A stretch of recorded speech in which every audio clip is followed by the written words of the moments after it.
welcome you all you found the Salon de Bussy. Welcome to our panel. On behalf of Building Minds, we're sponsoring this panel, and why do we do this?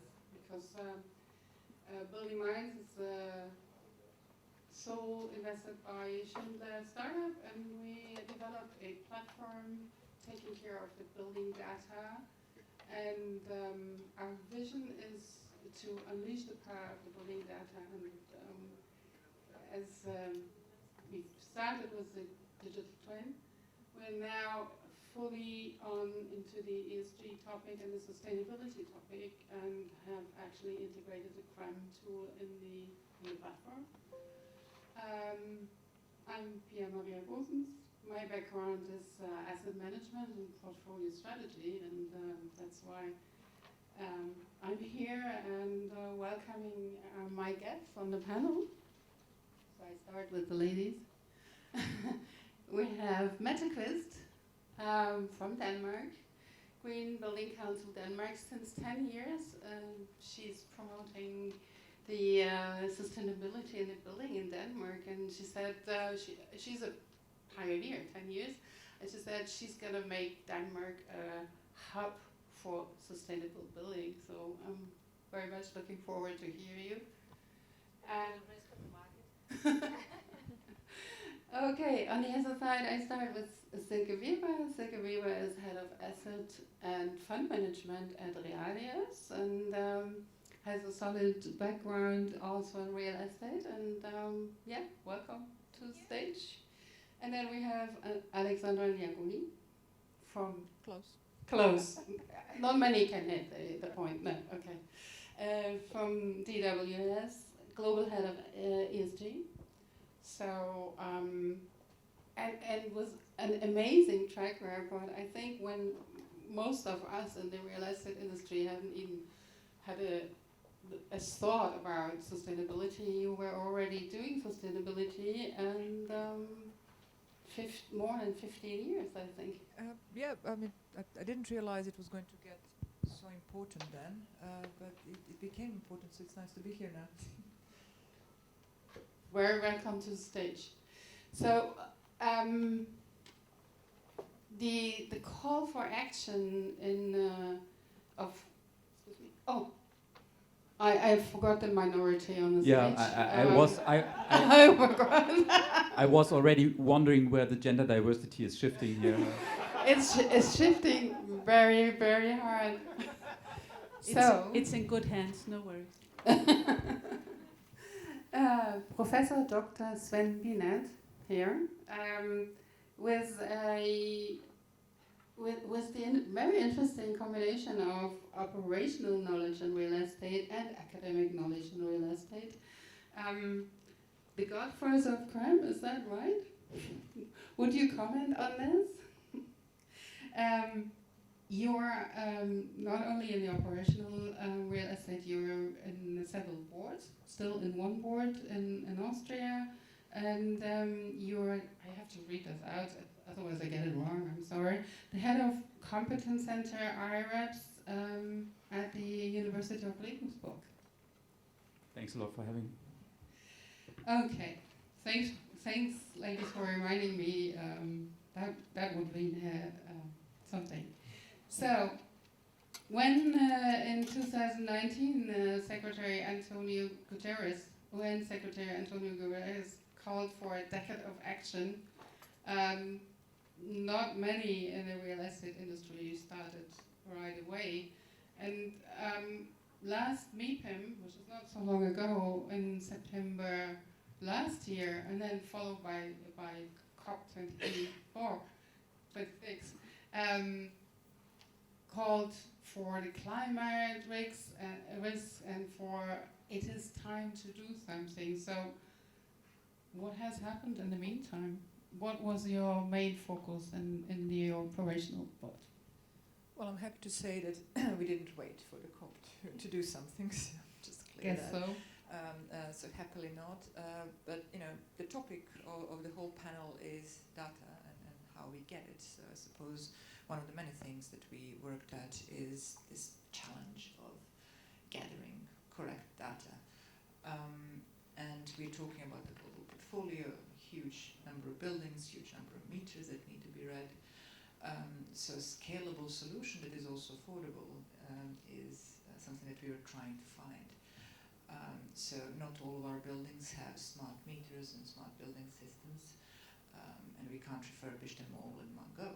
So the challenge for us to find a solution that can be installed easily, relatively unintrusively and economically, to actually turn all of these old, I don't want to call them stupid meters, but not so smart meters, into something that actually can send the data automatically, remove the human error factor, and make it simply smoother.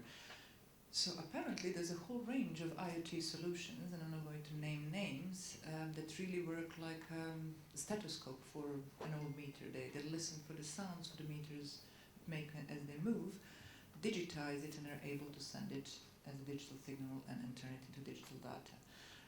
And it is something that can be, the other IoT solutions that will split the electric signal and find which exact machine is consuming the energy. So is it the air handling unit or is it the lift, right? Where is this huge consumption coming from?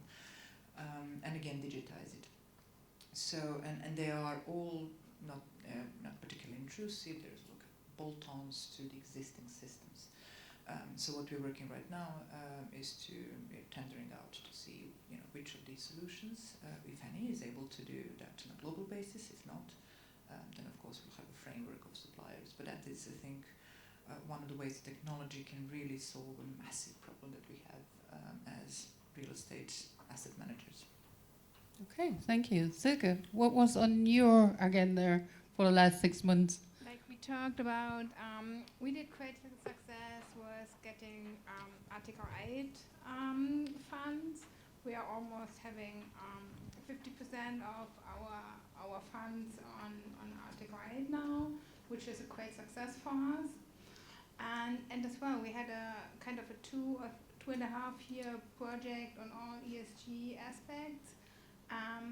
And end of last year, we closed down the project and we brought it into our just regular processes, which is kind of a mind change, we think, because it's not doing ESG in a project anymore, because we have it now in our daily business, in our daily life, and this is kind of important from our perspective for our employees, for our customers, investors, and also for our suppliers.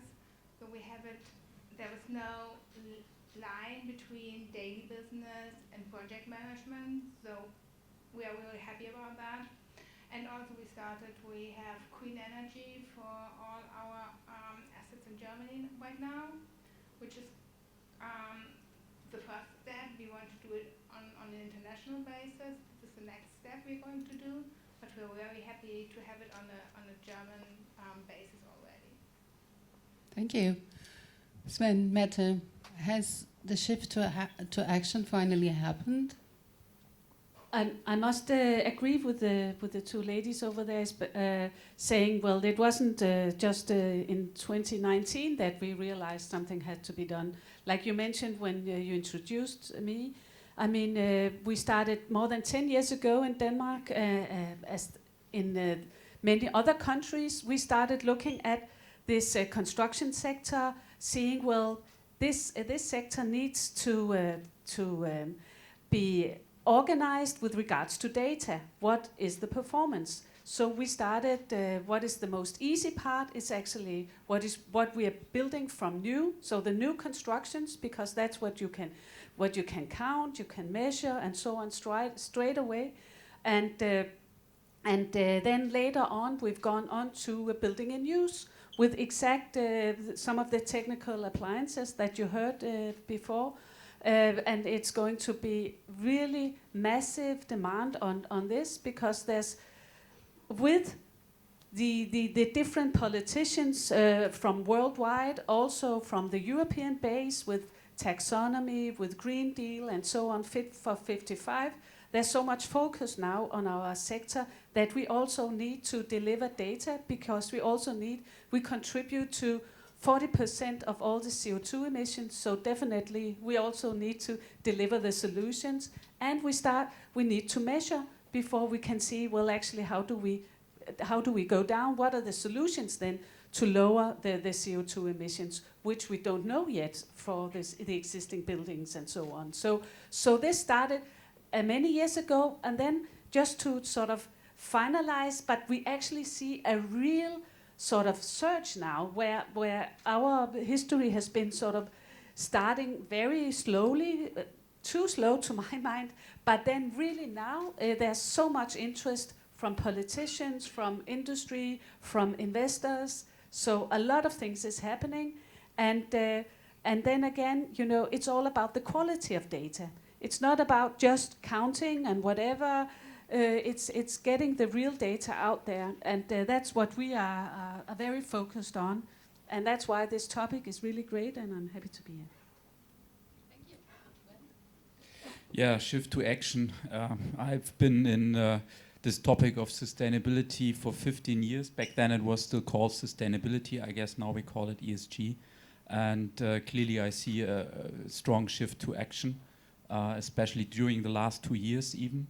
And I think that's really striking because in the last 2 years during COVID, you would expect every economy, every politician around the globe to support the industry as much as possible. But if you look at what has happened in terms of regulation, you will see that around the globe there were a lot of new regulation and laws popping up with regard to energy efficiency and greenhouse gases, CO2 taxes and so on. So there's really a shift, and I think it's not just an interest, it's really action now that's happening, and we see that also for our resources for these decarbonization pathways. We've been working in the last 2 years intensively after sort of covering Europe. We've been intensively working in the US with the colleagues. We were not always very welcome, showing something new from Europe that is also suitable for the US. But we are doing really well there, working with the ULI Greenplan colleagues, with Measurable intensively, MSCI intensively, with NAREIT intensively. So there's huge interest and a lot of traction. Same for Asia Pacific. We are working there with UNREF and many others. We're running now a big global project with UNEP-FI on transition risk. So I think we really are at the point now that we are not just talking about some fancy things that should be done, but we are actually doing it. Thank you. So if we talk about action gets started, why doesn't action get faster? What are the showstoppers? We're talking about a lot of data, availability of data, we have regulation, we have all sorts of topics which we're going to tackle obviously in our discussion. If you had to choose one, I know it's a hard choice. If you had to choose one in 1 or 2 words, which one would be the hardest at the very moment for you, Silke? Or start from you and just go around. As already mentioned by Sasha and Mette, but I think the availability is the main problem, especially for us. We have kind of tried to get as detailed information as possible, but so far it's not done on a digital basis. It's all manual, and manually it's almost as expensive as possible. So we fear a lot of, or we will have a lot of costs before we have. It's only getting the information. It's not that you do anything to your asset. So it's just getting the information to know what you have to do. So this is the first step, and the next step will be to be in the to improve your asset. So availability and the cost of the information is from our perspective is the pain point number 1. Sasha, how about you? Was it difficult to choose for you as well? Indeed. I might talk actually about the missing accelerator. So not missing, it's sort of starting to appear, and it's really linking the ESG performance and sustainability performance with financial performance. And once that link is made, and it's obvious to everyone that good ESG performance means good financial performance, then you're going to see that acceleration you want to see. And it's not yet, it's really difficult to prove that, in our context, that a building is performing better, be it because it's, renting better, it's higher occupancy, or selling better because of ESG, because there's so many other factors mixed into that. Is it the location, or the market, or whatever, really talented broker, I don't know. Many things can go into that. And if we can make that connection to a level of scientific, if you like, accuracy, that would really make the difference, both on a portfolio level and an asset level. And there are some studies already that are showing that, certified buildings to higher level of certification do perform better in the market, that portfolios that perform better in GRESB also perform better, and so on. But it really needs more. And again, going back to that data. So we need the data that's sort of about performance of the building, connected to the financial performance of the building on a large scale to really find those connections, prove it once and for all. And if somebody please can do that, thank you very much in advance. Somebody, master's degree, PhD degree, anything, but please get that answer out so that, I can stop having to answer that question or not answer that question because I don't have the proof. But I think that will then really kick it off. Okay. I look towards my CEO. I think we should work on that one. I don't know where he is. Okay. Sven, what would be okay. the one and only pain point? Yeah, the one and only, and very fast, right? We are a panel, so a little bit of discussion would also help. I would disagree that we don't have enough data. I think we have a lot of data trash. We have too much data in some cases. I think what we really need is qualitative data and certified data. Are there still participants in GRESB that submit square foot and they claim to submit square meter? Yes, there are. Are there still participants that are submitting kilowatt hours to our benchmark or our resources and claim that it's square foot? Yes, there are. So, or kilojoule or whatsoever. So what we really need is going forward certified data so that we really can also make the right conclusion based on that data. Yeah, and as the last one here, and trying to pick up a little, I must say I follow a lot what you're saying. It's about the there's a lot of data, but also we need to find out, well, what data is really changing this agenda. And right now there's, of course, and it makes a lot of sense, there's a lot of focus on CO2, but it's a holistic, the sustainability is a holistic view you need to have on your building. You need to have on the transformation of the industry. You also need to look at circular economy. You also need to look at, well, how is the performance of the people in the building? Are they happy? Perhaps you can't sort of secure them happiness, but you can help them with indoor climate and so on. And what are these essential data that is needed there? So we actually make sure that it's a qualitative building that we actually need to repair and invest in on a continuous basis. And the building next door, we discard that because it doesn't have these qualities. And I must say here, that's where there's a need for common language. Because right now, there's quite some confusion. Well, ESG, well, how do we actually make that happen very specifically? How do we make taxonomy happen? Well, we don't need certifications, we have taxonomy. Or do we? No, we don't need this or that. There's a lot of confusion out there.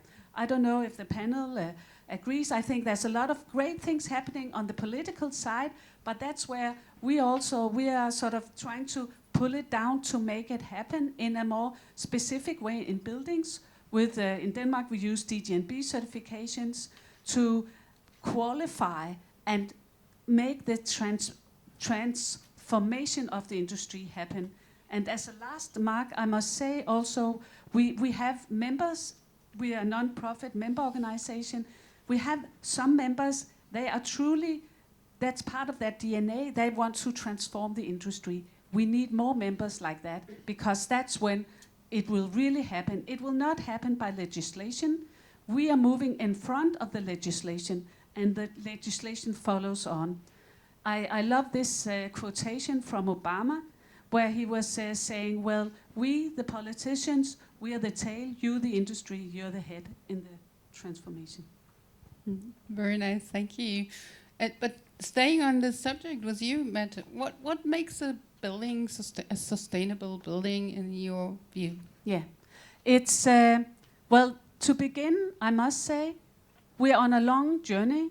We don't know yet what are the boundaries, the real boundaries of the planet, but we can improve on what we're doing. So with regards to the way we approach this in Denmark and in several other European countries, it's this holistic way of a certification, DGNB, where we actually set high scores for the CO2 emissions in the running of the building, but of course also the CO2 emissions within the materials that you use.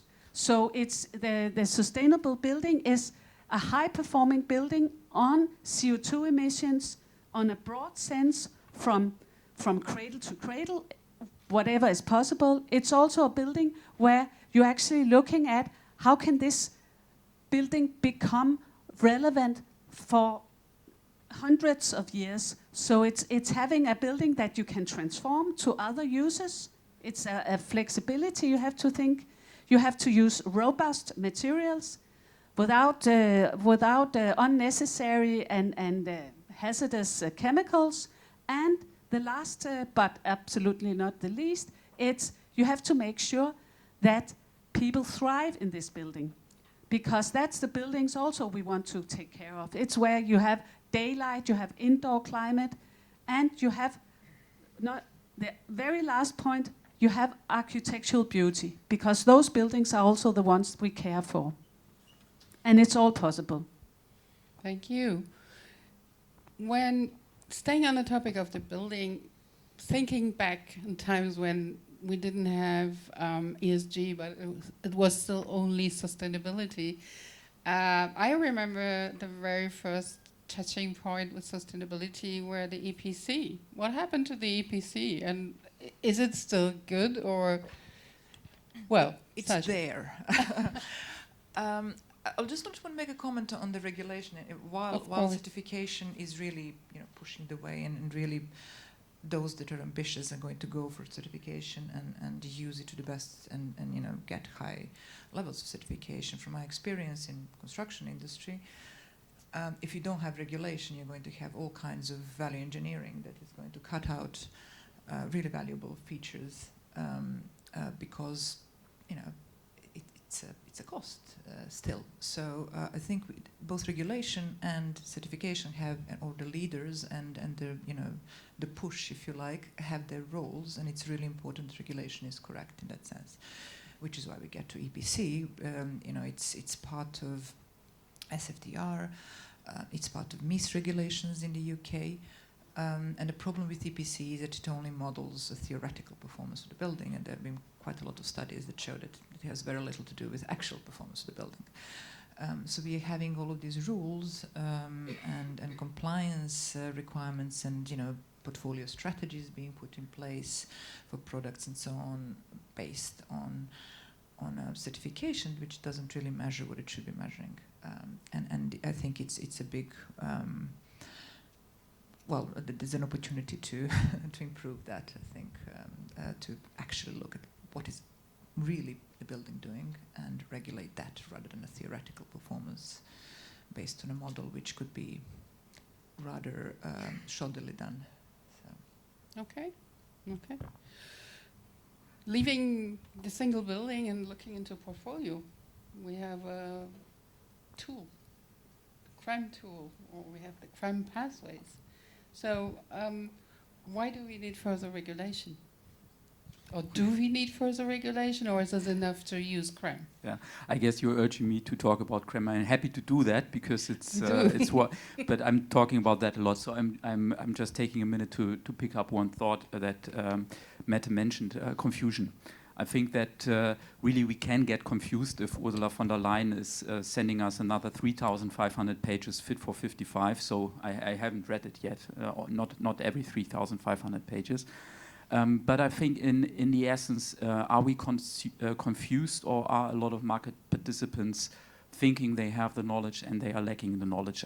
From my projects and from what we are doing, I see a lot of ESG experts that were not ESG experts 2 years ago. So I think also since I'm working at the university and we've been pushing this agenda in lectures for years, but I think we should do much more. So we need a lot of education on this field. So I would say it's, from my point of view, more a lack of education, a lack of knowledge, in contrast to confusion. Yes, there is confusion and a whole lot of new regulation that one needs to read, of course, and of course implement. And we need a lot of standardization, I fully agree, but I think it's a bit also a lack of education. With regard to CREM, do we need regulation? Yeah, sure, we need regulation. I'm always in favor of more regulation because obviously we are not yet there. If you look at the 2.7 degree we are standing at with regard to national determined contributions compared to 1.5 targets.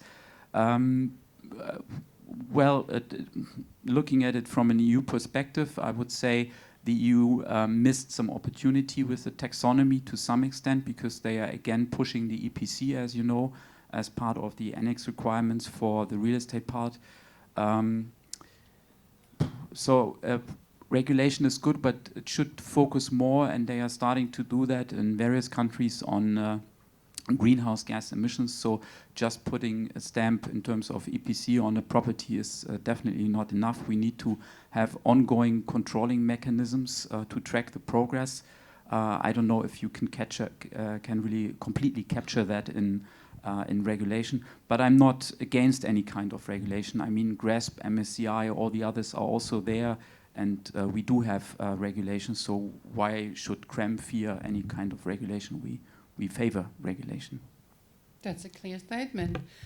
Well, you already mentioned greenhouse gas protocol, and when we think of scope 3, I look to my other side, and there comes the role of the tenant. So if we think of, and I think Mette lined it very nicely out, the human-centered building, and we think of the people in the building, and we think of the tenant and how to get data of the tenant. Oh, it's a joy. I think we as landlords have responsibility to make it easy for them, and again, automation is part of that. And then you can go to the next frontier. How do you get them to change their behavior and behave more sustainably? So first making that process of gathering correct data, not square feet mixed up with square meters, or my favorite one is kilowatt hours and megawatt hours. So we need the correct data. It needs to be easy to get. It needs to be automated. All of those things that the data needs to be, and then we need to use it to actually try and nudge our tenants, inform them, provide them with information. But also, and I'm not a behavioral scientist, but anything from a diet to starting to run from sofa to 5K needs to go through certain stages. You need to have the incentive to do that. You need to have the reason, make a habit, and then get the reward. So all of that, and I don't think we as a real estate industry are very well equipped to actually engage on a human level with our tenants. We are dealing with buildings. We're dealing, some of my, the people that I've worked with in real estate industry, they see, the building is a line in an Excel spreadsheet for them. I ask them how big is this building? Oh, it has 300 rooms, 400 units, or what? It's so not even understanding the building, let alone the people that are in the building. So I think we need to get that kind of expertise, and there's plenty of expertise out there. It's just not in real estate industry, from healthcare industry, from marketing. They all know how to make people do things, and make it something that they want to do. Importantly, and help them make it easy and enjoyable and rewarding. and therefore actually achieve positive impacts. And I think that's the next, once you sort all this data thing, what do you actually do with it? And you can have the greenest building in the world, and if people are actually not using it correctly, game over. So we do need to figure it out. And I think the expertise that we have in real estate industry is missing that behavioral component. And I'm definitely not an expert, but I will look to find experts to give some advice to us to how do we do that. Yeah, I fully agree with you, and I think you have to add value for the tenants. Like, you have these big corporates who face a lot of regulations, and they have the information anyway. So they know how to work with information, and they know how to put it into useful assets. But we have a lot of small tenants, and if you offer added value, I think you face a chance to reduce a lot of energy. So we especially look on those smaller tenants for us, and we try to offer them added value. Maybe adding to this tenant topic, I think 2 years ago we had these discussions in Europe, from my perspective, how do we get the tenant data? It's impossible. Nobody has questioned that severely anymore, I would say. We are clear that we need to look at the whole building. We have now the same discussion in the US and in Asia Pacific. But if you look at all the regulation and all the voluntary standards, they all look at the whole building. And it's interesting if you talk to US colleagues and you say, okay, your New York regulation or Washington regulation, they require you to report on the whole building and comply with that. They were like, okay, so we have to do this anyhow. I mean, there's no way to optimize the building if you don't have the full picture. So I think that's not the question of should we get that data, but how do we get it? And we have all the instruments now in place with smart metering and so on. We just have to push that agenda more intensively, I guess. Yeah, I have a sort of a comment to this as well, because just imagine all the real life data we can collect and then look back at, well, how can that then influence the way we're constructing new buildings? Because how much data have we actually used for the buildings we are constructing right now? So I think it's amazing when you look into the future, how far this might bring us. We were just hearing about the regulation topic. Do we have yet enough regulation or do you feel, Silke, do you have enough to be transparent with your investors? Do they feel safe enough about the regulation in place, or what would be an improvement, let's say? I think we have a lot of regulation, and all the financial industry is a lot about regulations. Yes, I agree that we have to have better education as well for all the sustainability topic, but we try to be transparent to our investors, because we do not know in terms of price increase on certain materials, so we try to be as transparent as possible. So we use the QM path, we use an own ESG scoring, and all if an asset does not fit into our criteria, we try to improve it and bring it back on the pathway. So we put all the costs on the budget, but the main aspect is, we think, is transparency. So we can discuss it with our investors where we want to bring our investors. We usually invest into core assets, but also we have to have them bring them back to the QM path, for example.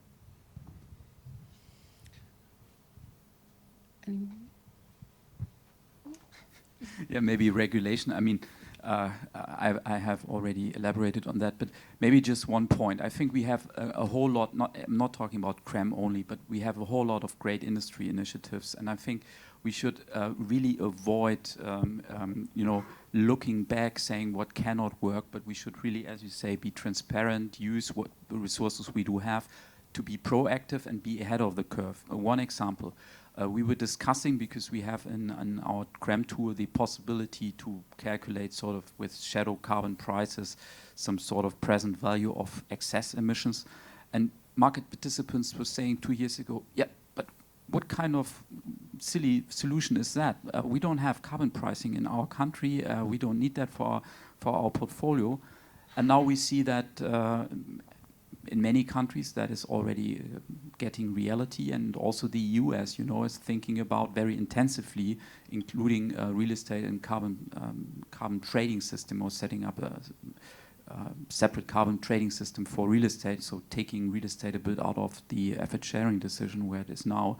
So I think it's really about strategic implications, what we can do, what's next, and I think really carbon pricing will be the top topic moving forward, and I can just urge all of you here who are having responsibility for portfolios, just calculate your investments based on shadow carbon prices if you don't have any in your regulation in your nations to date, and try to come up with the strategic implication of that calculation, because I think that's really the next regulation that's coming. And just on the issue of regulation, it's necessary to give that framework for the whole society. And what we are experiencing now in Denmark, and we're looking very much forward to, is for the 1st of January 2023, the government will introduce a limit to CO2 emissions for all new builds above 1,000 square meters. So you cannot pass 12 kilos per square meter per year. So all these buildings also have to perform LCAs. So it will be really interesting to see what that will bring, because so far it's been the chosen few that decided to certify their buildings that actually are aware about this. But something really great, I expect, will happen, but also a lot of frustration, of course, and that's where we need to tackle that as society, because there's not one answer. Well, how do we bring it down, and how do we approach it? Also, what you said before, lack of education, lack of training, and so on. This wasn't, part of the training I had at the university, and so on. So there's a lot of market training that's needed. And then as a last thing, also with regards to regulation, that's also incentives. The different incentives there are when it's a building owner and a tenant. How can you actually give these incentives? How can regulation help that? Right now, it's probably very different from country to country, but we see when you, as an owner, you invest in your building, the tenant actually gets the benefit from your energy, lower energy performance, and so on. Well, how could that actually be shared? So the tenant also would like to change behavior. Question mark. Thank you, Mette. We heard that before from you, Sasha, and it's a really interesting new view on how to deal with the building and the human in the building. I would like to pick up on your industry initiatives. When I look from a little bit afar on all the initiatives, on the standards, on the reporting standards, on scorings, on you name it, I get confused. I'm sorry. You are probably much more in depth into this, but in between GRI, GRASB, just to name a few, what is the right standard or the right scoring to prove green? Is there such? If I had the answer to that. Can I go back to regulation? I honestly can't. I think we need to use a variety. Some of them are better than the others. We have a, for DWS, we have a, opinion on, okay, what do we do when we are constructing a building or refurbishing a building? You need to think about what is relevant for the market as well, not just do something that sort of, you think is the best, but actually it's not going to be recognized in the market by tenants or, potential buyers. So it needs to be a commercial decision. When it comes to operational certifications, we're talking about asset level now.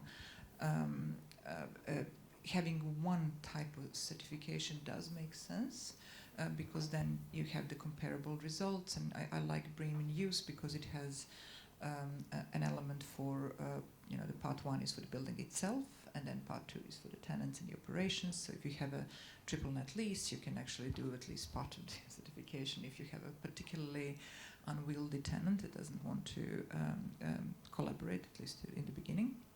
So you can do things and you can compare performance, you can compare your property manager's performance, importantly, and the buildings and so on. So you have one standard, one way to audit, assess where you are, and then identify areas for improvement and certify them.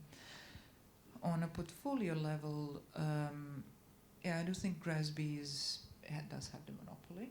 So it is the standard that we use, and it is the most established and the most comprehensive. There are sort of smaller systems out there, but GRESB is still the one that's I think the standard. But when it comes to corporate reporting, all the various commitments, you have which are going to use SBTI, are going to that then gets really complex and we have requirements. Okay, we need to report to DCFD. I need to calculate VASI, which makes no sense for real estate. We're going to use SBTI. You're partnering with CREM, so we're waiting for that in April, right? I'll take the smile as a yes. So that will be very useful. At least we can, what I'm hoping to see is this clarification or crystallization, if you like, of this alphabet soup of various standards and certifications into those that are accepted as a standard, or merging of these systems. And there's another one that I think, is it SASB or Integrated Reporting Council? There's a couple of these that also are merging. So hopefully we're not going to have 48 options. We're going to have 5 options, and be able to more easily make a choice of what really fits the business and use that one. So that's I think what needs to happen in the market. The next critical one is the physical risk assessment. At the moment you have all kinds of various assessments of physical risks. They're all different startups that were bought by big companies, and they all use different databases, different methods to calculate risk. We don't have a CREM for physical risk. That's what we need. So something that sort of has a unified method across the board.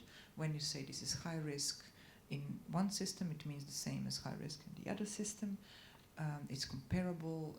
It's at the moment it's a mess. So it really need. And another thing that we need is a way to demonstrate improvement. So all of these systems that we have right now are looking at the geo-coordinates. It will tell you, well, this is the risk for the building. There's no way for you within the system to say, well, we have these resilience measures in place. There's maybe a flooding risk or whatever, but we have attenuation tank. We have operating procedure to get the people out and so on. There's some mitigating circumstances. The risk stays the same. Whatever you do, it's still based on the coordinate, whichever map they used and whichever database they used, but it stays the same. In CREM, if you demonstrate that you have actually reduced your carbon, you get a new assessment of your risk, which is lower. And it's certified. So that's what we need for physical risk. I'm sorry to sort of veer off in a completely different topic, but there are frontiers out there to conquer, and we are really looking for the technical side of the industry, for the research bodies, for CREMs and green building councils of this world to give us that so that we can use it and run with it. We're actually looking as well into the physical risk and face the same difficulties and kind of confusion of the various ways to approach the topic or of the data used. But again, thinking of the many initiatives, is there a consolidation at the horizon?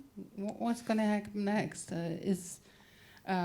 sessions asking for a minimizing of those initiatives. Will that be heard? Will that be done?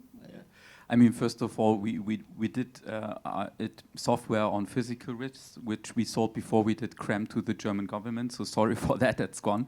But I think we need to differentiate. I mean, first of all, clearly, if some new topic is popping up, you have all sorts of initiatives, national initiatives, projects, and so on. So again, you can get confused, I guess. And then there's some selection process, clearly. And I think we know the big industry organizations like GRASP, MSCI, and so on, who are more or less controlling this data challenge, I would say. But there's really a need to differentiate between these organizations that do offer services and standards as such, right? Because GRASP, MSCI are, for instance, both using CREM, but you can select whether you go with GRASP or with MSCI or with both. I mean, some advantages. If you are a multi-asset owner, you might go with MSCI because you have that overview, and if you adjust into real estate. But anyway, and with the international consolidation or standardization, I think we are, at least that's my approach, we are trying to avoid what happened with the certification schemes, because no global investor really needs 7 certifications for green building labels in, let's say, Japan, right? Nobody's really looking for that, but these properties exist. They have LEED, they have BREEAM, they have whatever standard. So we need harmonization. And we are intensively aligning with GRASP Foundation. We are aligning with PCAF. We have just signed with SBTI an MOU. So hopefully we can claim that CREM is the global standard for these topics. We see still that, of course, in some countries, colleagues are coming up with some trajectories they think that are appropriate or lobbied by the industry, and also claim that they are well below 2 degrees. That's fine, but we really see that the cross-border investors are not looking for any national standard in just the Netherlands or national standard just in the UK. They want to have a consistent methodology that did undergo significant public consultation, and that can be applied on a global scale. So I think we are on that track. By the way, we will be publishing with GRASP and PCAF together with CREM soon something on carbon accounting, because we felt besides what is out there, there also needs to be some clarification in order not to be confused. Looking at time, and we just warmed up nicely. I would like to go back on some very good old values of real estate when I first started working on it, and cost and valuation of the asset. So, I mean, we're talking now of this new sustainability approach and the ESG, but aren't we all here to make profit? I mean, let's be honest. How does this idea, this very old-fashioned idea of making profit with the real estate, fits into this whole discussion? So I'm looking at Silke because she mentioned it at the very first beginning, the cost factor of investing into sustainability. Yeah, I think I'm also responsible for our digitalization strategy. We are talking a lot of standardization. I think we need to have kind of platforms also, because I think we have investors which want GRASP, other want other KPIs. So it's all about cost reduction on this. So we have to reduce the manual input. We have to do more interfaces between different information we have to get. And this is how we try to put everything, or we are looking for kind of a platform where we have standardized information and we can provide it to the investor in the type they want to have it.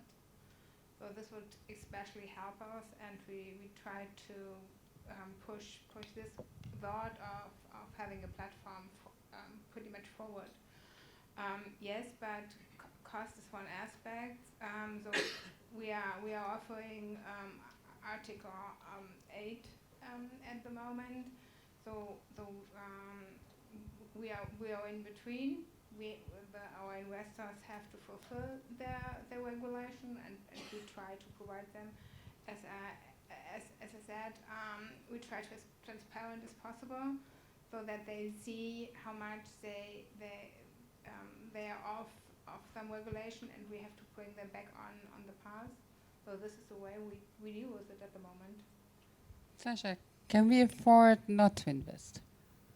Oh no, I mean, not dealing with ESG is that kind of investment strategy has gone the way of the dodo already, I think, at least from a risk perspective. And I think we sort of kind of touched on the subject. So we was talking about, how do we bridge that gap between the tenant benefiting and the, landlord investing. We talked about carbon tax, which is going to, do quite an impact, when we talk about, it needs to make a good business case to invest in sustainability, and I talked about it a little bit earlier as well. So, and then it will really accelerate. And in some, and regulation plays a huge part in that, because it does sort of even up the playing field. It means that doing bad doesn't pay off anymore. That's what also needs to happen. So you need to, you can't be penalized for doing good. And carbon tax can be the vehicle. We have all kinds of MIPIM regulations in the UK. There are all kinds of regulations that sort of try and do that. The carbon tax probably is going to sort of really make a change, because it's not only about real estate. It's just going to have that sweeping impact on all kinds of industries. But that needs to happen. Until then, we go back to my previous point: green buildings rent better, sell better. The proof is not quite there. There's a lot of convincing that needs to be done. Sometimes it's a regulatory risk and so on, but it's much harder. It's really pushing against the grind. What we do need is this regulatory base to make it practically necessary, and a really good business to do sustainable business, and then no more pushing. It's just going to go on its own, because everybody likes to make profit. I mean, okay. You're in business. So next step from the cost view into the valuation view, and the earning starts with the buying. Silke, how does the stranding risk, which has been brought was the CRAM calculation, how does the stranding risk influence your acquisition strategy? It really influences. So we are checking the stranding risk at the very beginning in the acquisition process, but we have kind of we have to not we can also buy assets which are not fulfill all the criteria at the moment of the acquisition. So we can work on the asset as well. So what we do is we check it. We do a kind of a sustainability due diligence, which gives us an idea where the asset is ranked, and then if we want to, and we can bring it back to the path where we want to have it. But it's kind of a classification. So we really look at all the risks, the transition, the ESG risk at the very beginning. One thing that valuation industry needs to do is to stop looking back and start looking forwards. I mean, constantly when I ask, are you actually putting, this was, let's say, 4 or 5 years ago, and the MIPIM in UK didn't start yet. It was a regulation. It is a regulation. It requires a certain level of EPC in order to legally let. And when I was talking to valuers before it actually hit, but we haven't seen impacts of that before, so we're not putting it into valuation now. It's like, you didn't have that before. Yeah. Yes, I mean, the things are changing. You should be predicting what's going to happen and putting it in evaluations. It's slowly changing, but really, valuation industry, please, start looking forward, because unprecedented things are happening in regulation in the society, and that needs to be put into valuation. and you cannot rely on previous experience because it didn't happen before. Right. Yeah. And there's no such thing as having a future-proof building. And Yeah. So, valuation often use the comparables, and now we have the stranding risk. So, how will that affect valuation in the future?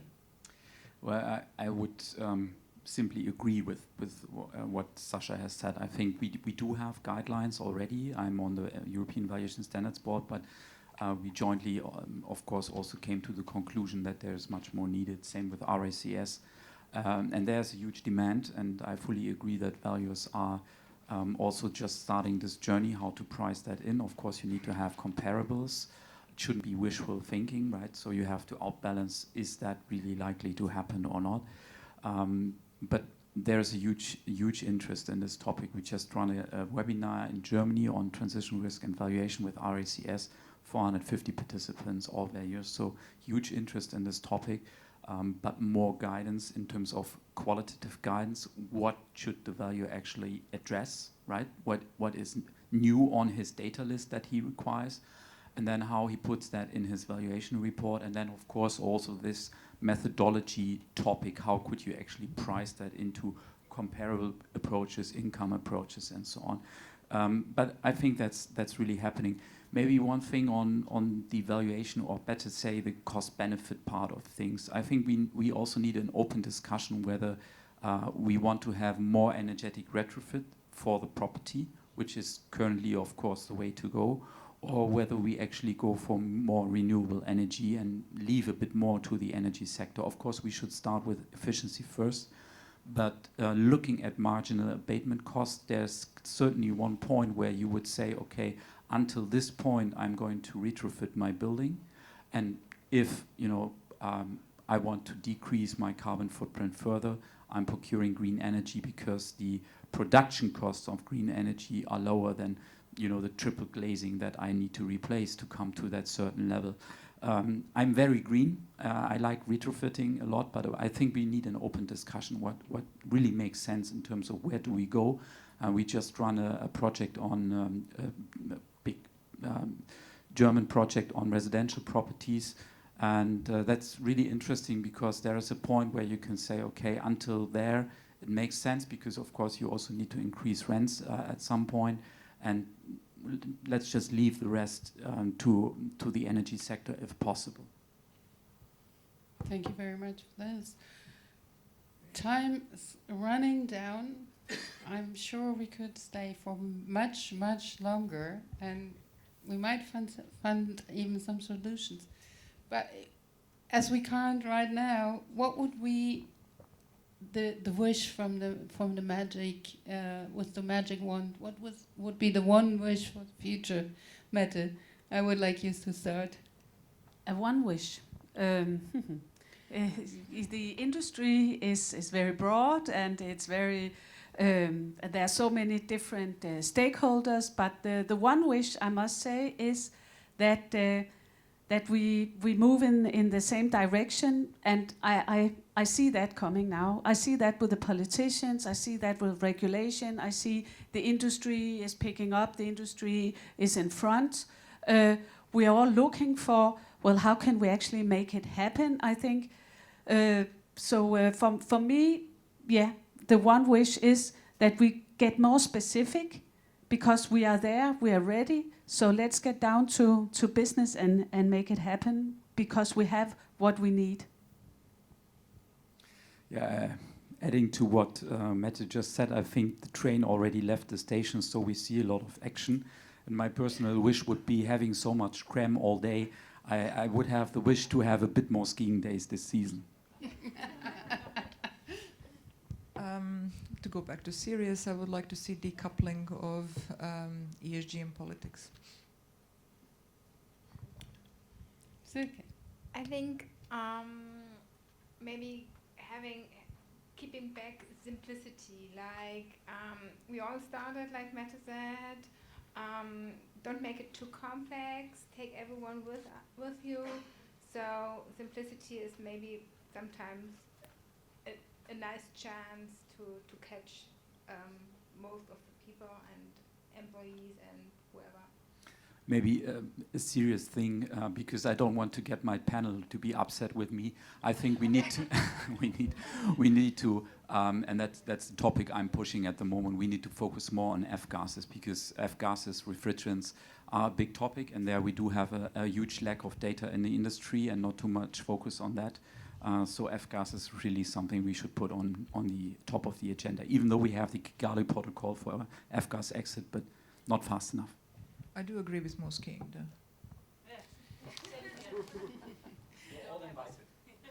Thank you so much. We have we are on the point of the schedule. I'm not sure if there would be any questions in the audience, but we have a time's up right now. And I'm very happy. Thank you, Silke. Thank you, Sasha, Sven, Mette. Thank you so much for being here. Thank you, wonderful audience. Almost nobody left the room, you notice? So Thanks for I the think invitation. You're so welcome. Thank you.